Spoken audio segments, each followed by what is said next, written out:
Warning, today's episode might ruffle a few feathers. And guess what? I'm okay with that.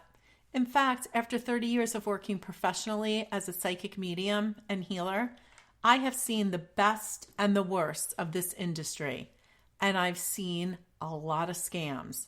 So today, I'm going to tell you exactly what to watch out for. If your psychic says these things, you better run.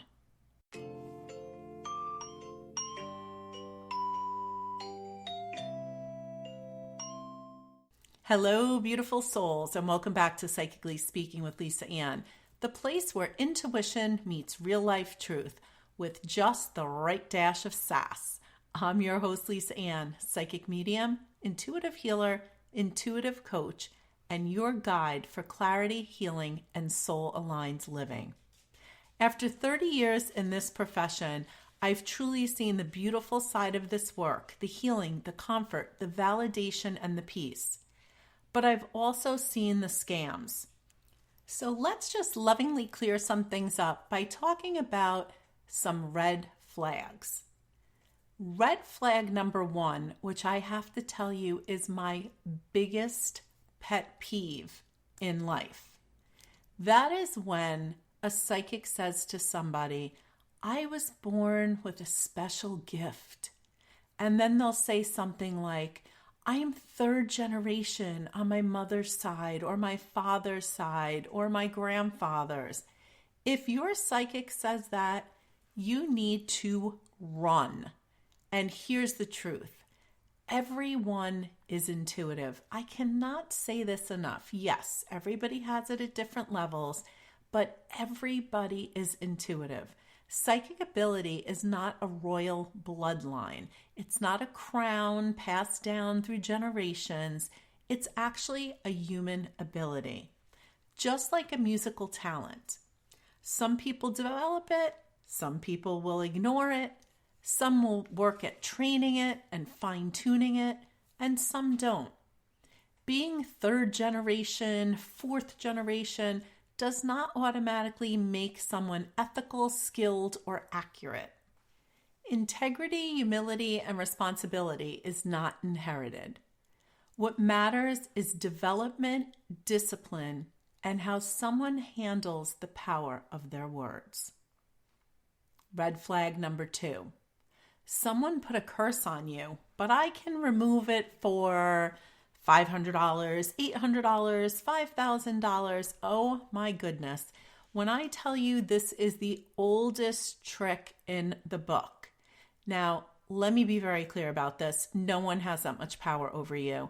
And if someone tells you that they do, and they offer to fix it for free, what they're actually doing is planting fear. And fear makes people vulnerable. And vulnerable people will spend money. No ethical psychic invents danger to sell you the solution. If I had the power to remove curses like that, I'd be removing traffic on the highway and eliminating my grocery bill. This is manipulation, period. I cannot tell you how many times over the last 30 years I've had somebody call me and ask me if I do spell removal. And here's what I always say. Yes, I actually do spell removals. I'm so glad you called me. Now, if you're calling me, that's probably because somebody already told you that they had a spell on you and offered you to remove it for a certain fee. So what did the last person say they were going to charge you? And usually that person will tell me what they were going to charge. And I say, great, here's how I remove spells.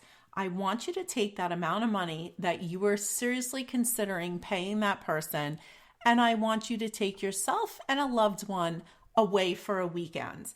And when you get back, you are going to feel so much better knowing that you spent that money creating wonderful memories with someone you loved instead of paying it to a scam artist. Red flag number three. You have dark energy around you and you need weekly sessions. There's a difference between growth work and what I like to call manufactured dependency. A healthy reader empowers you. they don't try to weaken you. They don't try to make you feel like you can't function without them. They don't imply that your life is going to fall apart if you don't visit them consistently. If someone makes you feel smaller after a reading instead of clearer, pay attention. You should leave feeling stronger, never scared. Red flag number 4. Don't tell anyone about this reading. This is what we call isolation, and that is control. Remember, a professional reader is not afraid of referrals, they're not afraid of discussion, and they're not operating in secrecy. Spiritual work does not thrive in secrecy and fear. It thrives in integrity. Red flag number 5. Oh, this is another one of my favorite. I see something terrible happening, but I can't tell you unless. Nope, absolutely not. A responsible intuitive understands the weight of words. We are not fortune tellers trying to create drama for reality TV. We are handling someone's grief, their anxiety, their trauma, and their spiritual well-being. Holding information hostage for more money is a psychological manipulation that is absolutely not intuition. Now, I've shared this story before, but many, many years ago, I had a professional psychic who called me to tell me that she had a dream that someone had a curse on me. Now, I do not believe in curses, and I tried to avoid her with everything in my being. But one day she got hold of me and went on and on about this dream that she had. And she described somebody that I had been to a reading for previously. She not only told me that in the dream, she knew what we were discussing in the reading that I went to somebody for. So I wasn't doing the reading. I was having a reading done for myself. She even went so far to describe the jewelry that the psychic I went to had on. Now, I have to tell you, when I got off the phone with her, I was very disturbed. And I called a friend of mine and I said, I truly do not know what in God's name is going on with this, because I do not believe in spells and curses, but how does she have such accurate information and such detailed information about this reading I had gone for, as well as some other things in my life that nobody really knew about?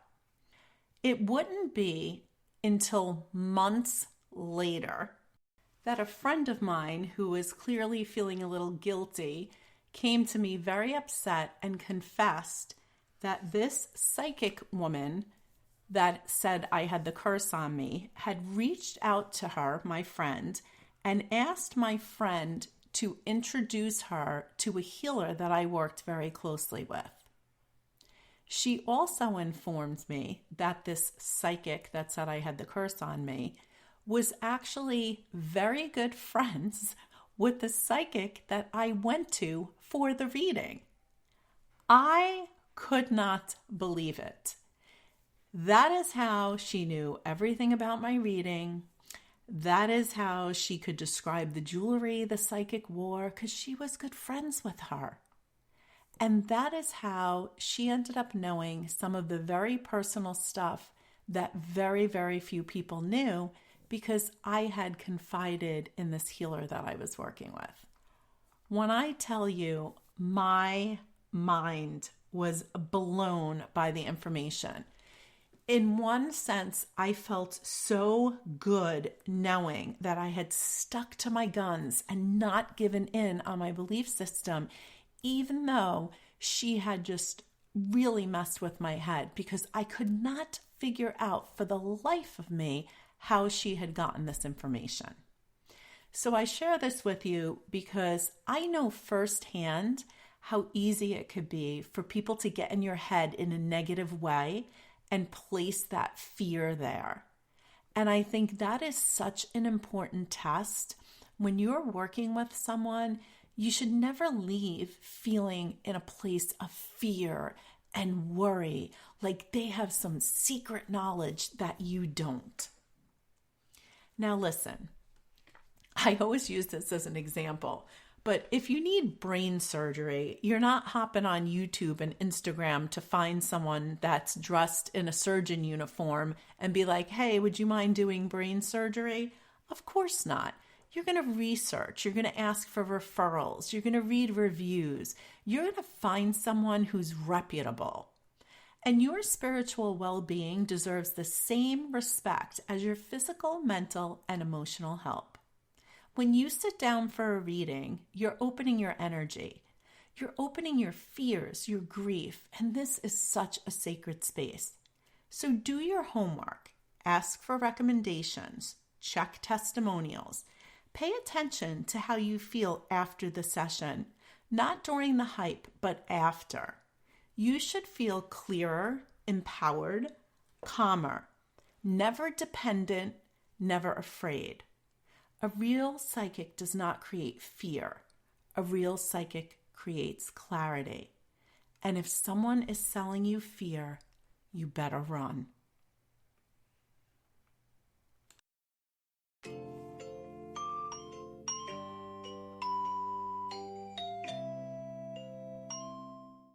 Thank you for joining me today on Psychically Speaking.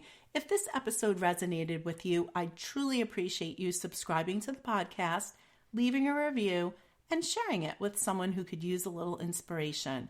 It's one of the best ways you can help this show grow and reach more beautiful souls. And remember to join me for my free weekly Psychically Speaking Live held via Zoom.